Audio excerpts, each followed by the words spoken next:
ప్రైజులాడండి. మన ప్రభువును రక్షకుడైన యేసుక్రీస్తు నామంలో మీ అందరికి సర్వశుభాలు తెలియజేసుకుంటున్నాను. దేవుని బిడ్డలారా, మీ అందరూ ఎలా ఉన్నారు? ఆ మహోన్నతుని రెక్కల నీడలో మీరంతా విశ్రాంతి కలిగి ఆ సర్వశక్తిమంతుడైన దేవుని ఆ కృపలో మీరంతా వర్ధిల్లుతున్నారని నేను నమ్ముతున్నానండి. మీరు మీ కుటుంబాలు ఆశీర్వదించబడును గాక.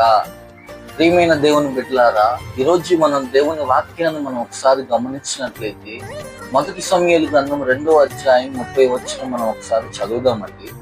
ఏముందంటే, నన్ను కనపరిచి వారిని నేను కనపరుస్తానని దేవుడు మీతో సెలవిస్తున్నాడండి. దేవుడు ఒక వ్యక్తిని ఎప్పుడు కనపరుస్తా అంటున్నాడు?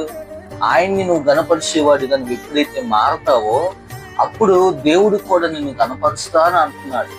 ఏ విధంగా మనం దేవుడిని కనపరచగలుగుతామండి? దేవుని కనపరచమంటే మనల్ని మనం తగ్గించుకొని ప్రతి విషయంలో ఆ దేవుని కృప, ఈ రోజు నేను ఈ స్థితి కలిగి ఉన్నానంటే ఆ దేవుని మహాకృపను బట్టే నేను ఈ స్థితిని కలిగి ఉన్నాను. అందరికో లేని ధన్యతను దేవుడు నాకు ఇచ్చి ఉన్నాడు. ఆ దేవుని వల్లనే నా జీవితం ఈ విధంగా మార్చబడింది. మన యొక్క సాక్ష్యము ద్వారా దేవుడు కనపరచబడాలి. సమాజంలో తోటి వారికి లేని ధన్యత నీకు ఉన్నప్పుడు దాన్ని నిన్ను ప్రేమతో దేవుణ్ణి బట్టి నువ్వు ఇతరులని ఏ విధంగా నువ్వు ప్రేమిస్తున్నావో, దేవుణ్ణి బట్టి ఇతరులను నువ్వు ఏ విధంగా క్షమిస్తున్నావో, నీ నోట పలకబడుతున్న దయగల మాటలు ప్రజల్లో ఏ విధంగా ఆదరణ కలుగుతున్నాయో దానిని బట్టి దేవుడు కనపరచబడతారు. నువ్వు దేవుని మాటకి ఏ విధంగా నువ్వు లోపడి నువ్వు ఆయనతో నువ్వు జీవించే ఆ క్రమము ఏదైతే ఉన్నదో, నువ్వు ఆ క్రమమంతటిని ప్రజలకి నువ్వు ఏ విధంగా నువ్వు కనపరుస్తున్నావో అది దేవుణ్ణి నువ్వు కనపరిచేవాడిగా ఉండటం అంటే ఆ విధంగా ఉంటుంది.